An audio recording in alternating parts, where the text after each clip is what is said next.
Hey, good evening, ladies and gentlemen of Facebook. And if you're here on the replay, please say hi and say replay in the comments because I love to know who is watching. And if you're watching me live, just put your name in the comments. And often, because I'm streaming this through Ecamm Live and through Restream, I often cannot see who is there. So if you have something to say, please say it in the comment section and give some permission for your name because otherwise I can't read who's commenting, and that's a shame. So today I wanted to talk about why your business needs to be boring. And that's an interesting topic. I've been talking about that with a few people, and a lot of our students at a certain phase they start saying things like, yeah, but I have nothing to talk about. Well, I've said everything already. Or they say things like, yeah, but there are so many people out there who are already talking about this, and then they mean their subject. And there's just a lot of confusion about, yeah, but there's already so much out there. Am I the next person screaming about it? Yeah, but I've said so much about it. How do I come up with an interesting new topic for a post, etc., etc.?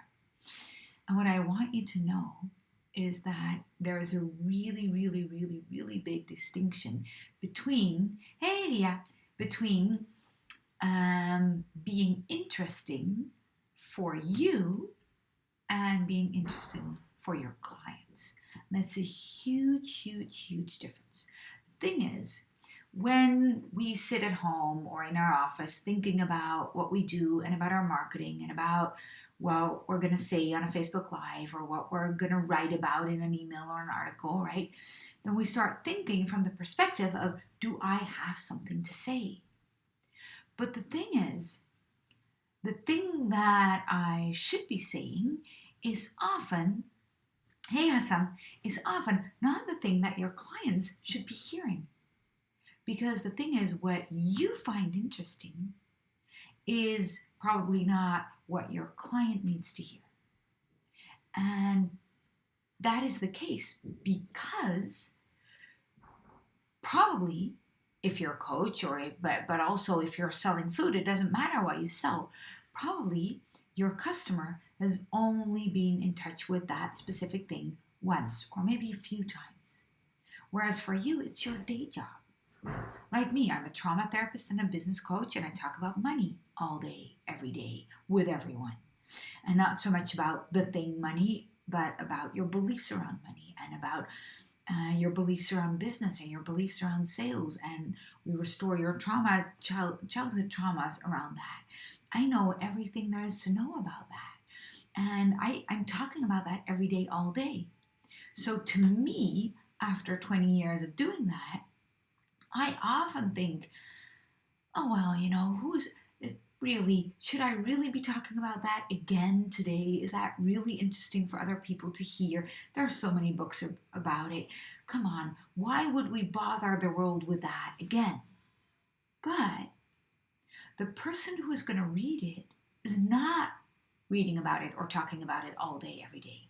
The person who is reading that or listening to that Facebook Live or listening to that video or reading that email or that article or even your Facebook post is not on your topic all day, every day. So for them, it's maybe the first time that they've ever heard about it. So if you look at it from that angle, your business needs to be boring, not for your client, but for you. Because if your business is still interesting for you, then I'm going to bet it's going to be really overwhelming for the audience. Because they can't follow you, because you're way ahead of them, and they won't be able to grasp what you're saying. Now, your business, of course, shouldn't be boring to you, because if it's really boring to you, then you're creating a different problem. But what you need to do is you need to refocus what should be interesting to you in your business. And that should not be the content of the thing that you deliver. For me personally, for instance, the content of what I deliver is to a certain extent boring to me, and I know it. I'm not talking about this for me because I don't need to. I got this. But for my clients, it's not boring. And what is interesting for me is to see that process in people evolve, to see them grow, to get messages of people, and to seeing that coin drop in their head, and to seeing the things click in them. That is something that I will never be bored with, because I love that. I love to see people coming from the place of where they totally are stuck or confused or they don't understand or they're just trying to get it work, and then taking them on that journey. And then all of a sudden I see the shift happening, and I can see it, I can smell it at 20 kilometers distance, and that is beautiful. And I see their tears and I see their journey develop in them. That's not boring. But my message is boring to me, and it better be. And the interesting thing is, I did not come up with this myself. I learned this from singers, actually. And the reason I'm bringing this up today specifically is because yesterday I was doing my master class, and my first singing teacher, Nicolette, was there. And I love her. But before I started taking singing lessons with Nicolette, I was totally afraid of showing up anywhere. I was hiding in my office. I had my own business already. I'd had it for, 3 or 4 years. I was really successful, but I was hiding in my office behind my computer, doing the thing that people wanted me to do, not speaking, not showing up, not networking. I was really afraid of people at that point. I was walking over a street with a hoodie on my head, and I didn't want to be recognized by anybody, not even my friends, because I was terrified of people. And that's the moment where I discovered, where I had the brainwave of thinking, hey, let's do something about this if I really want to have a nice life. And I thought, I don't want to go to therapy. But you know what I could do? I could start taking singing lessons, because if I start taking singing lessons, then I'll have to voice what's going on in me. So that's the first thing I did. And Nicolette, my singing teacher, she was on the masterclass. And one of the things that I started doing was also looking at, okay, so what does it take to sing a really vulnerable song on a stage without cracking or falling into tears? And I started asking all these singers, and Nicolette was one of them, and I asked them, so what does that take? And what all of them said was, that's not what we're doing. We're not singing something that's interesting to us.